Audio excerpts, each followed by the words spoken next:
Email அட்ரஸ்ல இருந்து domain நேமை extract பண்ணுறது எப்படி சார்? ஓகே, பண்ணிடலாம். ஸோ இதுதான் email and user name @gmail.com இருக்குது. இப்போ ஃபஸ்ட் திங் நம்ம என்ன பண்ணணும் அப்படின்னா, இந்த இமெயில் ஐடியில் @ சிம்பிள் அதுக்கப்புறம் தான் இருக்கிறது தான் டொமைன் நேம், கரெக்டாக? அப்போ அந்த @ இருக்கக்கூடிய இந்த லென்த்தை வந்து நம்ம ஃபைண்ட் அவுட் பண்ணோம்.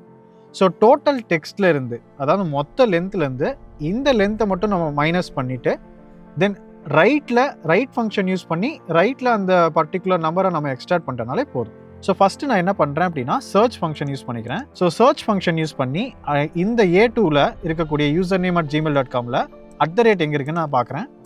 ஸோ எனக்கு 9th பொசிஷனில் இருக்குது. அப்போ நான் டோட்டல் லென்த்தில் இருந்து, ஓகே, டோட்டல் லென்த் ஆஃப் இந்த டெக்ஸ்ட்லேருந்து 18லேருந்து நான் 9 வந்து ரைட் சைட்லேருந்து ஃபெச் பண்ணாலே என்னால் எக்ஸ்ட்ராக்ட் பண்ண முடியும். ஸோ இதுக்கு வந்து ஃபார்முலா நம்ம யூஸ் பண்ணிக்கலாம். ஸோ ரைட் ஃபங்க்ஷன் நம்ம யூஸ் பண்ண போகிறோம், ஈக்குவல் டு ரைட். அண்ட் இதில் வந்து பார்த்தீங்கன்னா நம்மளோட டோட்டல் டெக்ஸ்ட் கொடுத்துருக்கோம்.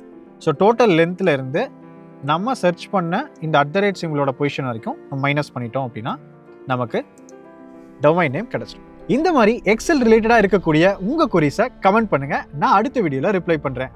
வீடியோ யூஸ்ஃபுல்லாக இருந்தால் லைக் பண்ணிவிட்டு எங்கள் பேஜை ஃபாலோ பண்ணிக்கோங்க. எக்ஸல் டுட்டோரியல் லிங்க் பயோவில் இருக்குது, செக் பண்ணி பாருங்கள்.